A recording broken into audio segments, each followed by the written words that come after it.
اللهم صل على محمد وآل محمد.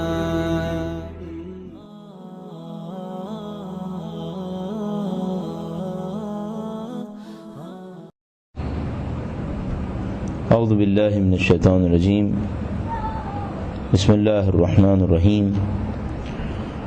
الحمد للہ رب العالمین والصلاة والسلام علی سید الانبیاء والمرسلین حبیب الہ العالمین ابی القاسم محمد. اللہم صل علی محمد وآل محمد وعلی آلہ الطیبین الطاہرین سیما بقیۃ اللہ فی الارضین. ماہ رمضان کے 19ویں دن کے لیے اہل بیت اطہار علیہ السلام کی جانب سے یہ روایت وارد ہوئی ہے. ارشاد فرماتے ہیں: اللہم وفر فیہ حدی من برکاتہ وسہل سبیلی الی خیراتہ ولا تحرمنی قبول حسناتہ یا ہادیا الی الحق المبین. فرمایا اے پاک پروردگار، اس ماہ مبارک رمضان میں اس کی برکتوں سے جو لوگ فائدہ اٹھائیں گے اس میں میرا نصیب قرار فرما، اس میں میرے حصے کو بڑھا دے. وسہل سبیلی الی خیرات، اور اس کی نیکیوں تک پہنچنے کے راستے کو میرے لیے آسان کر دے، اور اس کی نیکیوں کو قبول کرنے سے مجھے محروم نہ فرما. اے واضح اور آشکار حق کی جانب ہدایت دینے والے، جتنی بھی تمنائیں، جتنی بھی دعائیں اہل بیت اطہار علیہ السلام نے بارگاہ احدیت میں ارشاد فرمائی ہیں، ان تمام کے اندر اسلامی معاشرے کے لیے آئیڈیلز کو طے کیا گیا ہے. در حقیقت ہمارے لیے خط عملی کو معین کیا گیا ہے کہ اگر آپ اپنی زندگی کے اندر کسی راستے پر چلنا چاہیں تو یہ وہ راستہ ہے جس کے اوپر چلنا آپ کے لیے ضروری ہے.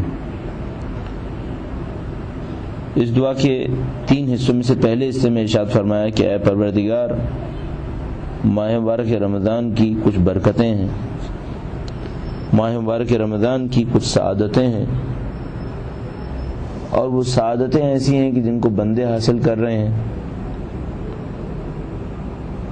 اب یہ ہر ایک کے ظرف کے اوپر ہے، کوئی اس میں سے کم حاصل کر رہا ہے اور کسی کو ماہ رمضان کی برکتوں میں سے بیش بہا برکتیں نصیب ہو رہی ہیں. فرمایا کہ اس کے اندر میرے حصے کو بڑھا دے. ہر انسان اپنی صلاحیت کے مطابق حاصل کرتا ہے. خدا تعالی سے یہ کہہ دینا کہ وہ میرے حصے کو بڑھا دے در حقیقت ایک مفہوم کی طرف اشارہ ہے، ورنہ وہ پروردگار تو فیاض ہے، جود و سخا کے دریا اس کے اندر بہہ رہے ہیں. کہیں یہ ممکن نہیں ہے کہ کسی مخلوق کے اندر اللہ کی نعمتوں کو حاصل کرنے کی ظرفیت ہو اور خدا تعالی دینے سے گریز فرمائے. یہ دنیا کے اندر صدقہ دینے والے اور صدقہ لینے والے کا معاملہ نہیں ہے. دنیا کے اندر جو کوئی بھی نیکی اور اچھائی کر رہا ہوتا ہے معمولاً اس کی ایک لمٹ ہوتی ہے، چاہے وہ اس کی توانائی پر بھی منحصر نہ ہو. توانائی بہت زیادہ ہو لیکن معاشرے کی طرف سے، ذہن کی طرف سے ایک لمٹ ہوتی ہے. تو یہ نہیں دیکھا جاتا کہ لینے والا کتنا لے سکتا ہے، معمولاً یہ دیکھا جاتا ہے کہ دینے والا کتنا دے سکتا ہے. پروردگار عالم کے معاملے میں یہ قانون بالکل مختلف ہے. وہاں معاملہ یہ نہیں ہے کہ دینے والا کتنا دے سکتا ہے، دینے والا تو خدا ہے جس کی بارگاہ سے پوری کائنات خلق ہوئی ہے. وہاں معاملہ یہ ہے کہ لینے والا کتنا لے سکتا ہے. اللہ نے عطا اور بخشش کی قوانین معین کیے ہیں. ہر مخلوق اگر ان قوانین کے تحت دنیا کی تمام مخلوقات اللہ کی تمام نعمتوں کو دریافت کریں تو خدا کی خزانے قدرت میں کوئی کمی نہیں ہے، وہ سب کو سب کچھ دے دے گا. لیکن مخلوقات کے اندر لینے کے اعتبار سے قوانین ہیں.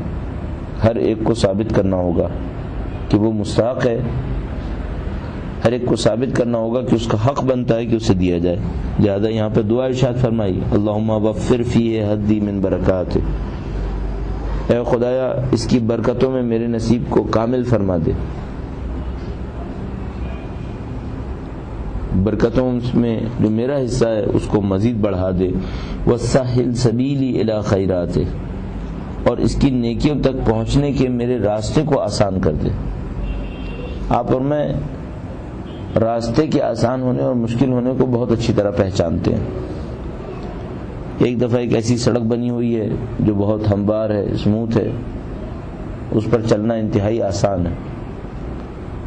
کم محنت کر کے آپ زیادہ فاصلہ طے کر سکتے ہیں. ایک دفعہ سڑک ایسی سڑک ہے، راستہ ایک ایسا راستہ ہے کہ جو ناہموار ہے، پہاڑیوں کے اندر موجود راستے کی طرح، جس میں مشکل یہ نہیں ہے کہ آپ کتنی توانائی لگائیں گے، مشکل یہ ہے کہ راستہ ناہموار ہے. تو آپ کو بہت توانائی لگانی پڑے گی اور شاید اس سے کہیں کم راستہ آپ طے کر پائیں جتنا ایک ہموار جگہ پہ ہوتا. بعض اوقات ہمارے اعمال ایسے ہوتے ہیں کہ نیکیوں تک پہنچنے کے ہمارے راستے کو مشکل کر دیتے ہیں. پھر اگر کوئی یہ دیکھے کہ مثلا میں بھی کوشش کر رہا ہوں، ایک اور آدمی بھی کوشش کر رہا ہے، وہ کم کوشش میں زیادہ آسانی سے پہنچ رہا ہے اور میں زیادہ کوشش کرنے کے باوجود مشکل سے پہنچ رہا ہوں، تو معاملہ اس وقت کی کوشش کا نہیں ہوتا، معاملہ اس راستے کا ہوتا ہے جو میں نے نیکیوں تک پہنچنے کے لیے اپنی زندگی میں سخت یا آسان بنا لیا ہے.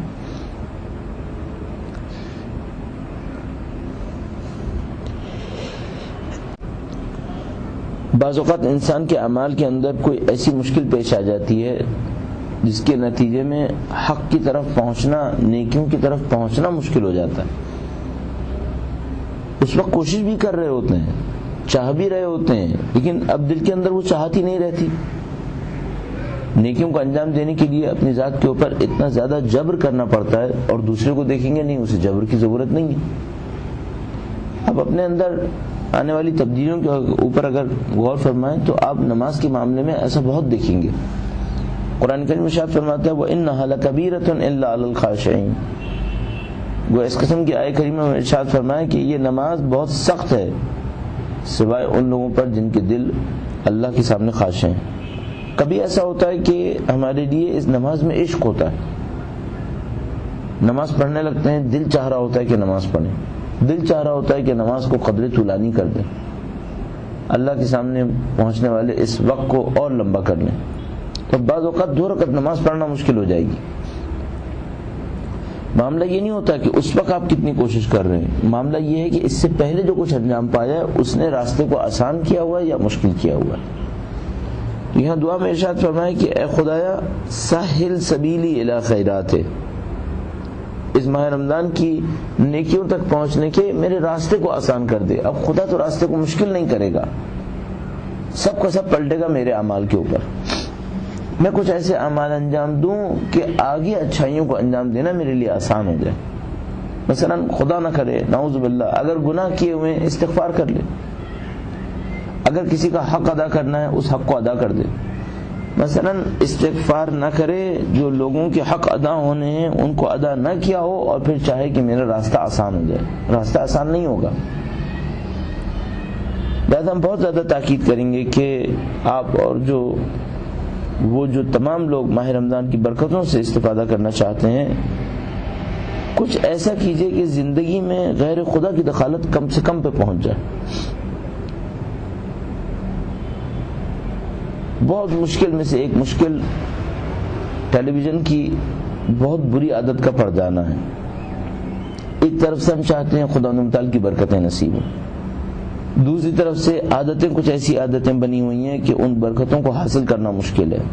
بس اگر اس دعا میں غور فرمائیں تو خدا متعال سے یہی طلب کیا گیا ہے وَسَهِّلْ سَبِيلِي إِلَى خَيْرَاتِ، اے خدایا اس کی نیکیوں تک پہنچنے کے میرے راستے کو آسان کر دے. یہ جو میں نے اپنی زندگی کے اندر مشکلات کھڑی کرنی ہے گناہوں کی وجہ سے، بعض ایسے کاموں کی وجہ سے جن کا کوئی مقصد نہیں ہے، میری زندگی میں ایسا کر دے کہ میں تیرے راستے کے اوپر آسانی سے چلتا چلا جاؤں.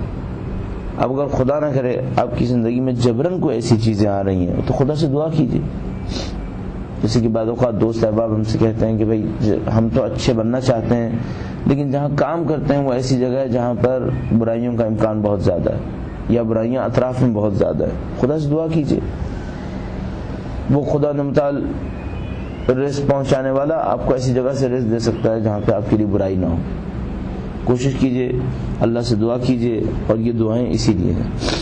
ولا تحرمنی قبول حسنات، اور اے خدایا مجھے محروم نہ کر اس کی نیکیوں کو قبول کرنے سے۔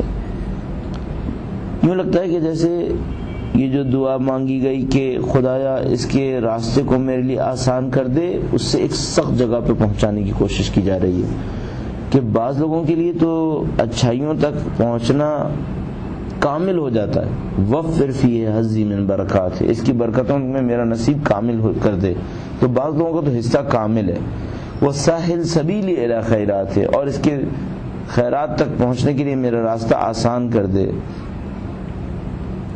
ایک دوسرا مرحلہ ہے کہ اس کی نیکیاں ہیں اور ان نیکیوں تک میں پہنچنا چاہتا ہوں، اس تک میرے راستے کو آسان کر دے، اور اس کی کچھ حسنات بھی ہیں، گویا 3 درجات ہیں۔ ماہ رمضان کی کچھ برکتیں ہیں، کچھ خیرات ہیں، اور کچھ حسنات ہیں۔ برکات تک حاصل پہنچنا آسان ہے، فرمایا اس میں میرے نصیب کو کامل کر دے۔ خیرات تک پہنچنا قدر مشکل ہے، فرمایا اس میں میرے راستے کو آسان کر دے۔ اور حسنات کوئی ایسا درجہ ہے ماہ مبارک رمضان کی خوبیوں کا جس تک پہنچنے کے لیے مولا نے فرمایا کہ ولا تحرمنی، اس کو میرے اوپر حرام نہ کر۔ فرمانا چاہ رہے ہیں کہ یہ کوئی تیسرا درجہ ہے۔ پس ماہ رمضان کی کچھ برکتیں ہیں، کچھ اس کی خیرات ہیں، اور کچھ اس کے حسنات ہیں۔ حسنات کوئی بہت اعلیٰ پائے کا درجہ ہے، اور میں مقرر اس روایت کو آپ کی خدمت میں عرض کرتا رہتا ہوں تاکہ ہم ماہ مبارک رمضان کی حقیقت کے اوپر اپنی توجہ کو متمرکز رکھیں کہ ہمارے پاس روایتوں میں اشارہ ہوئے ہوئے کہ کچھ لوگ ایسے ہوں گے جن کو بھوک و پیاس کے سوا کچھ نصیب نہیں ہوگا۔ مولا نے یہاں پر اس بھوک و پیاس کے علاوہ 3 چیزیں بیان کی ہیں۔ کچھ تو وہ ہیں جن کو بھوک و پیاس کے علاوہ کچھ نہیں ملنا، کچھ اس کی برکتوں تک پہنچیں گے، کچھ اس کی خیرات تک پہنچیں گے، اور کچھ لوگ اس کے حسنات تک پہنچ جائیں گے۔ فرمایا پروردگار برکتوں میں سے میرا نصیب کامل کر دے، خیرات تک پہنچنے کا راستہ آسان کر دے، اور حسنات کے لیے ایسا کر دے کہ میں محروم نہ رہ جاؤں۔ اب یہ مولا نے جو کچھ یہاں پہ ارشاد فرمایا ظاہر ہے ان لوگوں کو دیکھتے ہوئے ارشاد فرمایا جو معمولاً معاشرے کے اندر موجود ہیں۔ آئیڈیل کیا ہوگا؟ ظاہر آئیڈیل تو یہ ہوگا کہ ہم حسنات کو بھی اس کی بہترین جگہ تک حاصل کر پائیں، خیرات میں ہمارے لیے کوئی رکاوٹ نہ رہے، اور برکات تو یقیناً ملے ہی ملے، اور یہ سب کا سب منحصر ہوگا ہمارے اپنے اعمال کے اوپر، ہمارے اپنے ارادے کے اوپر۔ آپ کوشش کیجئے ماہ رمضان کی نیکیوں کو حاصل کرنے کی کوشش کیجئے۔ ماہ رمضان میں ایک خاص توجہ دیجئے اس بات پر کہ جیسے آپ کے سامنے کوئی نیک کام آئے اسے ضائع نہ ہونے دیں۔ کیوں؟ ممکن ہے یہی جو ہم دعائیں مانگ رہے تھے انہی کے اثر میں آیا ہو۔ ابھی ہم یہاں دعا مانگ رہے ہیں کہ خدایا مجھے اس کی حسنات سے محروم نہ فرما، کوئی ایک اچھا کام انجام دینے کا موقع آیا اور میں نے توجہ نہ دی، یعنی میں نے خود دعا مانگی تھی خدا سے کہ خدایا حسنات سے محروم نہ کر، اب وہ میرے سامنے ایک اچھی چیز لے کر آیا کہ میں اسے اگر کر لیتا تو اس کی حسنات تک پہنچ جاتا، اور پھر میں نے اپنے سست ارادے کی وجہ سے اسے ضائع کر دیا۔ خدا جبرن نہ کسی کو برائی میں ڈالے گا، جبرن نہ کسی کو اچھائی دے گا۔ آخری عنصر خدا متعال کی دی ہوئی توفیق ہے، لیکن ارادہ میرا ہوگا، ارادہ میرا ہوگا، مجھے اپنے ارادے کو استعمال کرنا ہوگا، تو کہیں نہ کہیں کچھ قربانی دینی پڑے گی۔ اب آپ یہاں دعا فرما رہے ہیں کہ خدایا اس کی خیرات تک پہنچنے کے میرے راستے کو آسان کر دے، اور خدا نہ کرے نعوذ باللہ خود ہی کوئی گناہ انجام دے کر راستے کو سخت کر رہے ہو، تو پھر یہ دعا کہاں اثر کرے گی؟ اپنے ارادے کو استعمال کیجئے، جہاں قربانی دینی ہے وہاں قربانی دیجئے، جہاں پر اپنے نفس کو کنٹرول کرنا ہے وہاں اپنے نفس کو کنٹرول کیجئے، جہاں اپنے اچھے کام کی طرف آگے بڑھنا ہے وہاں بڑھنے کی کوشش کیجئے تاکہ دعائیں پوری ہو سکیں۔ ہاں یہ ہے کہ جو میں نے اور آپ نے دعا مانگی اس کے نتیجے میں خدا ان موقعوں کو بار بار میرے اور آپ کے سامنے لے کر آئے گا۔ اس محروم انسان کو دیکھیے جو بظاہر مسلمان ہے، بظاہر اللہ کا نام بھی لیتا ہے، ماہ رمضان آیا اور ماہ رمضان چلا گیا، اس کی زندگی پر کوئی اثر نہیں پڑا، کسی نیکی کا کوئی موقع نہیں ملا، پہلے بھی مشغول تھا اپنی زندگی میں، آج بھی مشغول ہے اپنی زندگی کے اندر، نہ پہلے اس کے شیڈیول پہ کوئی فرق پڑا نہ اب اس کے شیڈیول پہ کوئی فرق پڑا۔ اس کا مطلب کیا ہوا؟ اسے خدا تعالیٰ کی طرف سے کوئی توفیق نہیں مل پائی، اس نے کسی چیز کا ارادہ نہیں کیا، اسے کوئی مزید توفیق نہیں ملی، کسی حسنات کسی خیرات تک نہیں پہنچ پایا۔